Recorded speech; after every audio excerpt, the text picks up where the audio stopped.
In Print Radio. In Print is a professional writers organization located in Rockford, Illinois. We're dedicated to providing resources and education off the page and on the air. Hello, I'm Bob Francis. Today, In Print member Sandy Colbert talks with writer Mary Driver-Thiel. Mary Driver-Thiel holds a BA in Fine Art and a Master of Arts in Teaching. Her short stories have been published in various literary magazines, most recently Alfie Dog, Epiphany, and Halfway Down the Stairs. She is a member of Off-Campus Writers Group and the Writers of Glencoe, and she is the founder and facilitator of Forest Writers Group in Lake Forest. Her work time is devoted to writing, private tutoring. Her spare time is devoted to family, friends, cooking, and running, not necessarily in that order. The World Undone is her first novel, and she's currently working on the sequel. Welcome to In Print Radio, Mary. Thank you, and thank you so much for having me here today. Well, I'm glad you could make it. Looking at your impressive accomplishments, and apparently you've got quite a few accomplishments, short stories, novel, tutoring, what do you consider your favorite, or do you have a favorite? You know, I find that the three of them make a really good balance, so they're all three my favorites. I really enjoy getting into the novel, the depth of being in a novel, living these characters' lives for several years. I also enjoy the short stories because they're different. My short stories are very different from my novels. And I love the students I tutor. I get so much energy from them. Right, I can understand that. And the novel, I find, it almost becomes a part of your life. It's almost a second part of your brain where you could live it at the same time. Absolutely. I like to say that my husband's name is on this cover because he has spent so many hours listening to me talk about people and places that don't actually exist. Except in your mind, Except they do, in my and mind. on paper. Mm-hmm. Yes, it's a remarkable thing when you're writing a novel. How long have you been writing? I've been writing for about 15 years, and I actually have been telling stories in my head all my life. My father said that I should write, so naturally that was the one thing I did not want to do for many, many years.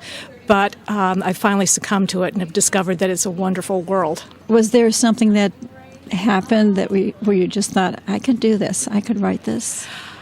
I think maybe it just was the right time in my life that my kids were grown and gone, and I had time to sit quietly for a change, and that made a huge difference. Yes, I think I understand what you're saying.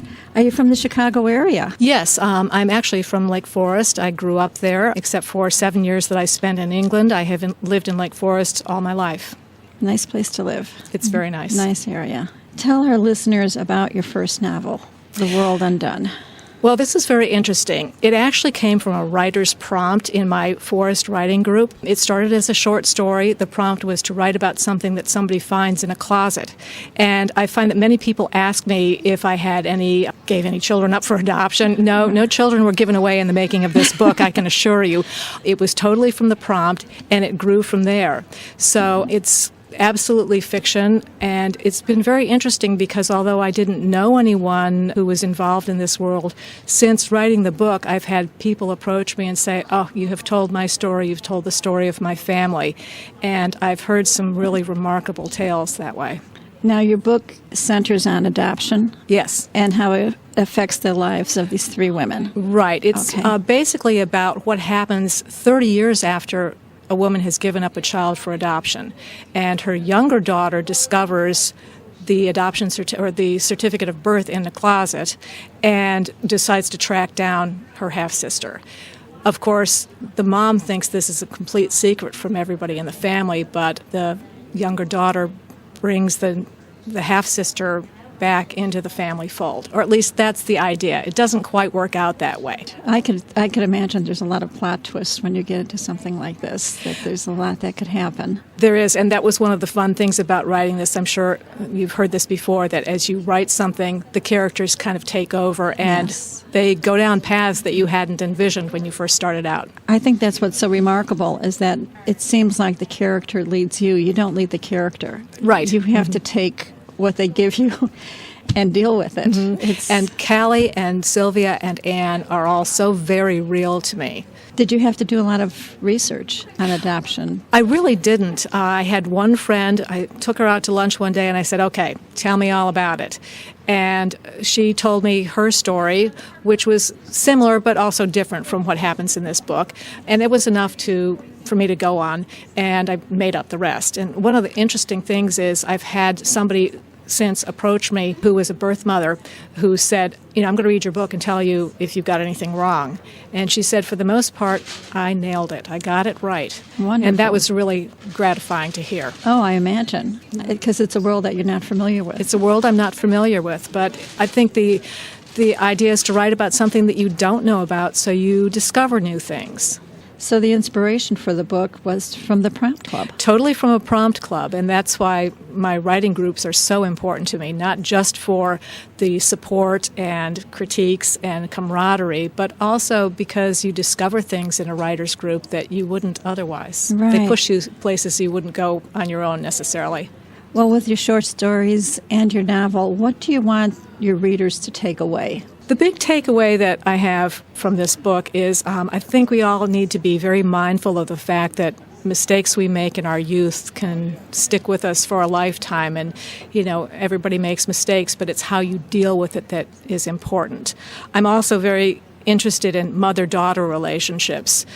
I have 3 daughters with whom I have very wonderful relationships, but I didn't necessarily have that great a relationship with my own mother. And I think that dialogue is very key to fostering those relationships and building them.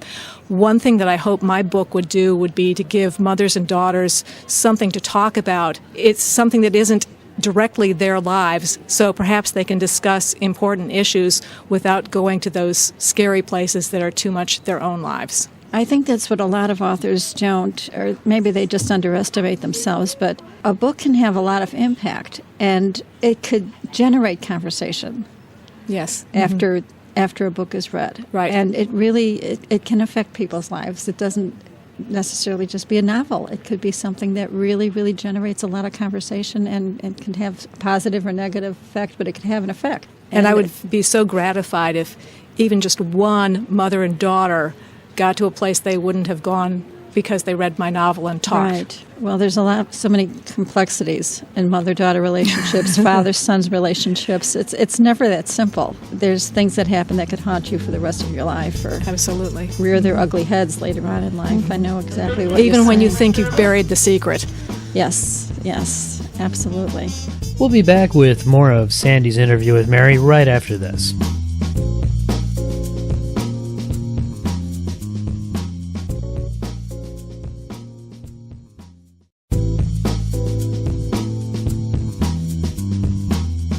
Welcome back. Sandy Colbert is talking with Mary Driver-Thiel. Let's talk a little bit. I know you're involved in independent publishing. Let's Yes. talk a little bit about that. It's getting more mainstream, more popular. Tell our writers out there and tell us your thoughts on going independent, the pros and cons, the pitfalls. Well, there are a lot of things to consider if you're looking at publishing. There are a lot of pros to independent publishing. I'm sort of a control freak. I like Right. to have control over my story. I have a degree in art, so I was very particular about what I wanted my cover to look like. I didn't want somebody telling me, this is what you're going to do. So from that point of view, independent publishing really worked for me. And I was fortunate enough to have some fabulous people on my team. I use the term independent publishing rather than self-publishing because I did not do this myself at all. I had a wonderful agent. I had a great formatter. I had a wonderful graphic designer. I had several editors, and they all were very helpful to me. I couldn't have done it without them. So from that, it was a team effort, really. The cons, and there are cons to independent publishing, are that, you've got to market this book yourself. And it is a lot of work, and you have to get into the nitty-gritty of all the details of, how you're going to format the interior, what's the cover going to look like. I cannot tell you how many thousands of images I looked at before we settled on this one. It was one point I was sort of tearing my hair thinking, my God, this is almost more work than it was to write the story in the first Right. place. But it was important to get every little detail right. And the more authors that really take that attitude that as an independent publisher, you're going to get it all right from beginning to end, the more we will bring the independent publishing out of the sort of dark place where it is now. We don't want to do a sloppy job of it. That sends the wrong message altogether. And if you work so hard on a book, writing it and getting all the story part perfect, you might as well get the rest of it perfect too. Absolutely. Or at least as near to perfect as you can possibly manage. It seems like all of a sudden there's just an influx of independent publishers. Yes. I think it's going to become like a used car salesman kind of a thing where they're just everywhere because they've made a few bucks selling a book. So that's a very good analogy, and you really do have to kick the tires when you are looking at an independent publishing project because there are sharks out there. There are all kinds of pitfalls. There are things that can go wrong, and you have to be careful. Did you ever attempt to go through the traditional ways of looking for an agent and all of that? Well, yes and no. I was going to a lot of conferences, and the thing that I noticed was that the agents were getting grumpier, and they were getting grumpy for a good reason. They were sort of caught between a rock and a hard place because they couldn't sell to publishers who weren't interested in buying anything from somebody who wasn't already famous. Right. So that's a huge problem. And I just decided that I didn't have the patience or wherewithal to go through a lot of that stuff, so I went on my own. There was a story a couple of weeks ago in the Tribune in their printers row section. I wish I had the gentleman's name, but he's a local Chicago lawyer who wrote a book. He self-published it, independent published it. It sold a little bit more, and then it started to really sell because the story is incredible, I guess. St. Martin's Press then was all excited. Then all of a sudden the publishers were clamoring for his attention. And they got it. So he's getting published now through St. Martin's Press, and he is also talking to somebody regarding a movie. Oh, that's great. Well, but he's into the hundreds of thousands of copies already he has sold, and it got a rave review in the Tribune. It was amazing. But so I think that's one of the things that scares people. I'm going to write this; it won't get the exposure. If it's a good book, and if you market it. Most of this is word of mouth when you're self-publishing. It is. And I actually learned that from my tutoring business, that word of mouth is what really makes people sit up and take notice. Yes. You can buy advertising everywhere, but anybody can do that. Yes. If your friend tells you, hey, this is a good book, then they'll go out and get it. Exactly. And they'll refer it to somebody else. Right. And it just moves. And that's exactly what happened with this man. And he ended up as, just self-publishing thousands of copies, which is a phenomenal thing. Yes. And then everybody takes notice. But once again, it's apparently a very, very good book. And as long as you believe in your book, and it's a good book, yes, it's going to work. And I've been very gratified to have a number of people that I don't know come up to me in the grocery store and in restaurants and say, oh, I loved your book. Yes. And it's very nice. It's a good feeling. I could imagine, yes. And writers groups, you're involved in 3 of them. I am. And I'm a member of Imprint, so I know why they're important. I think writers groups are really, really important. Tell us about your groups and why they matter. Well, I belong to the Off-Campus Writers Workshop, which meets in Winnetka. I've been a member of that for about 6 or 7 years now, and that's a wonderful, diverse group that has all kinds of interesting programs. They are terrific. Great people, great support. I also belong to the Writers of Glencoe, and that's a group that writers, you're juried into that. They read a couple of manuscripts, and then you're juried in, and they critique 2 manuscripts a week. It's pretty intense, but I have learned so much from that program. It's just fantastic, and some incredibly bright people in that group, very accomplished. It intimidates me occasionally, but I learned so much, it's well worth it. Right. And then, of course, my Forest Writers Group, which I founded 6 years ago when I really hadn't had any exposure to the other groups, and I wanted something local.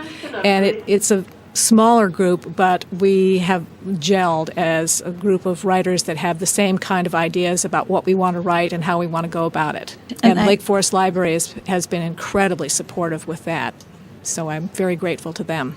And I think that anybody who's aspiring to be a writer out there, writers groups are so important. They are indeed, because writing can be a very lonely business, and you can think that you're the only one in the world going through all this angst and stuff, and then you find out that everybody else is kind of there too. So at least it gives you camaraderie, and there are great ideas that come from other people, from talking, from networking. Yes. It's a reality check too, because you could go back to your work and say, I thought this was really great, and I have a lot. I have a lot to learn. I didn't realize how much I had to learn, because it's very easy, especially if you're showing it to friends and family, and everyone's going to pat you on the back just because you did it and say, "Oh, it's wonderful." You're definitely going to win the Nobel and the Pulitzer and every award out there. This is it, right? And that's really not what you want to hear anyway. No. You want to hear what stinks and what isn't good in your writing, because then you'll allow to improve that. And what you're doing wrong, so that it really is just the way to go. It's definitely one of the first baby steps when you want to be a real novelist, is to join a writers group. And the other important thing about a writers group is you learn to, even if you don't have a thick skin to begin with, you learn to develop a so-called thick skin, and you learn that these criticisms are valid and good, and even if they smart a little bit at first, I usually find that when somebody said something that I'm like, well, no, that's not right, that's not my story, I go home and I start thinking about it, and a couple of days later I'm like, yeah, they were right. That's totally wrong. That part of my story needs to be changed. I need to re-edit, revision. And more people now, I do think, because of the internet, because it's easier, are writing. They are, yes. It seems like everybody is writing. Computers have made it easier. The internet has made it easier. But writing is something that has to be developed. It takes time to even figure out who you are as a writer. And I am still in baby steps with that. I have big visions, and I hopefully will get there, but I'm only on the first phase of this right now. So. Right. Well, Mary, it's been such a joy talking to you. How can our readers contact you? If you Google my name, Mary Driver-Thiel, there are not that many of us, so I come up right away. And I wish you nothing but success with your novel and your short stories. And you're working on a sequel, right? I am working on the sequel. It's coming along. I'm hoping to have the first draft done by the end of the year, and then we'll take it from there. Well, good luck, and thank you once again for joining us today. And thank you so much for having me here. I've really enjoyed this. You're quite welcome. Thanks. Thank you.